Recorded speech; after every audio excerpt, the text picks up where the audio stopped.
જૂનાગઢ જિલ્લાના માળિયાહાટીના તાલુકામાં 5 જિલ્લા પંચાયત અને 20 તાલુકા પંચાયતમાંથી 14 તાલુકા પંચાયતોમાં ભવ્ય વિજય બાદ આજે શહેરના મુખ્ય માર્ગો પર વિજય સરઘસ નીકાળવામાં આવ્યો હતો। રેલવે સ્ટેશનથી નીકળેલી આ શહેરના મુખ્ય માર્ગો પર વિજય સરઘસ ફર્યું હતું, જેના પર સ્થાનિકો દ્વારા ફૂલોની વર્ષા કરવામાં આવી હતી।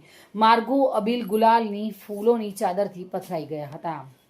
વિજય સરઘસ અત્રેના મુખ્ય ચોક પહોંચતા સતત 30 મિનિટ જેટલો સમય સુધી ફટાકડાની આતિશબાજી પણ કરવામાં આવી હતી, જેના કારણે શહેર ગુંજી ઉઠ્યું હતું। મહારાણા પ્રતાપ ચોકમાં સભાનું આયોજન કરવામાં આવ્યું હતું, જેમાં સાંસદ રાજેશ ચુડાસમા, ધારાસભ્ય ભગવાનજી કરગઠિયા, જિલ્લા ભાજપ પ્રમુખ ચંદુ મકવાણા સહિતના સ્થાનિક તાલુકાના આગેવાનો, કાર્યકર્તાઓ, શહેરના બહોળી સંખ્યામાં લોકો પણ ઉપસ્થિત રહ્યા હતા। મને ભારતીય જનતા પાર્ટી પ્રદેશ અને જિલ્લાના સંગઠને અને માળિયા તાલુકાના આપણા કલ્પેશભાઈ અને આપણા ધારાસભ્ય અને સંસદ સભ્ય તાલુકા પંચાયતના પ્રમુખ દિલીપભાઈ સૌએ મારી પર વિશ્વાસ રાખી અને મને જે ટિકિટ આપી અને એ જે લોકો મારો વિરોધ કરવાની વાતો કરતા હતા અથવા એવું વિચાર્યું હતું કે જીતુભાઈ ખરેખર અટાણે હાલી હકીમ નથી આ ચૂંટણીમાં જવું, તો પણ આગેવાનો મારી પર ભરોસો રાખી અને મને ટિકિટ આપી। આ ટિકિટ આપ્યા બાદ આજે હું તમને એમ કહું કે સૌરાષ્ટ્રમાં સૌથી શ્રેષ્ઠ પહેલા નંબરની લીડથી હું જીતો છું। ત્યારે હું તમામ આગેવાનો અને કાર્યકરોને જે મારી પર વિશ્વાસ રાખ્યો એ મેં સાર્થક કર્યું છે અને પ્રજા મારી સાથે છે એવું મેં વિશ્વાસથી આ લોકોને કીધું હતું જે તે સમયે। માળિયા તાલુકાની માળિયા ગામની પ્રોપરની વાત કરું તો હું બીજી વખત સરપંચ બન્યો।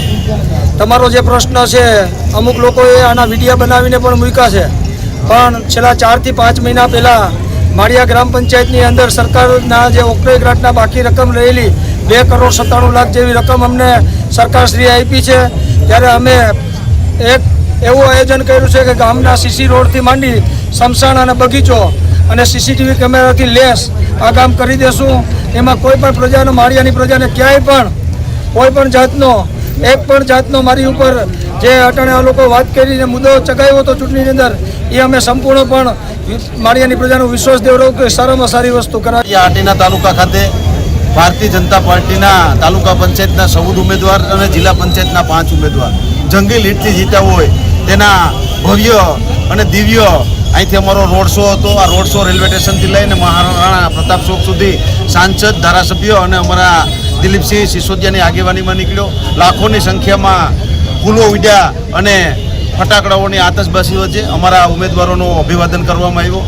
સાથે સાથે સમગ્ર જૂનાગઢ જિલ્લામાં 30 જિલ્લા પંચાયત સીટની જે ઇલેક્શન હતું તે 30માંથી 23 જિલ્લા પંચાયત આવી અને જ્યારે ક્યારેય પણ અમે જે જિલ્લા પંચાયત નહોતા જીતતા તેવી માળિયા તાલુકાની ઘણું જિલ્લા પંચાયત સીટ પણ જીતી છે અને સમગ્ર જૂનાગઢ જિલ્લામાં 87 જેવી તાલુકા પંચાયતની સીટ આવી છે અને 36 જેવી સમગ્ર જૂનાગઢ જિલ્લામાં કેશોદ અને બાટવા નગરપાલિકાની પણ સીટ આવી છે અને સમગ્ર માળિયા તાલુકાની સાથે સાથે સમગ્ર જૂનાગઢ જિલ્લામાં પણ કેસરીયો માહોલ છવાઈ ગયો છે। સ્થાનિક સ્વરાજ્યની ચૂંટણીમાં માળિયા તાલુકામાં ભારતીય જનતા પાર્ટીએ તમામ ઉમેદવારો ઊભા રાખ્યા હતા। તેમાં જિલ્લા પંચાયતની 5 સીટ ભારતીય જનતા પાર્ટી વિજય થયો છે અને તાલુકા પંચાયતની 20માંથી 14 સીટમાં વિજય થયું, જેને અનુસંધાને આજરોજ વિજય સરઘસ કાઢવામાં આવ્યું। રેલવે સ્ટેશનથી પ્રતાપ ચોક સુધી વિજય સરઘસ નીકળ્યું અને હજારોની સંખ્યામાં લોકો જોડાયા અને આ તાલુકાનો વિકાસ થાય અને તાલુકાના વિકાસ માટે જે પ્રતિનિધિ ચૂંટાયા છે તે રાત દિવસ મહેનત કરશે એવી હું ખાતરી આપું છું। ભારત માતા કી જય। પ્રતાપ સિસોદિયા સાથે bureau report, today Gujarati news.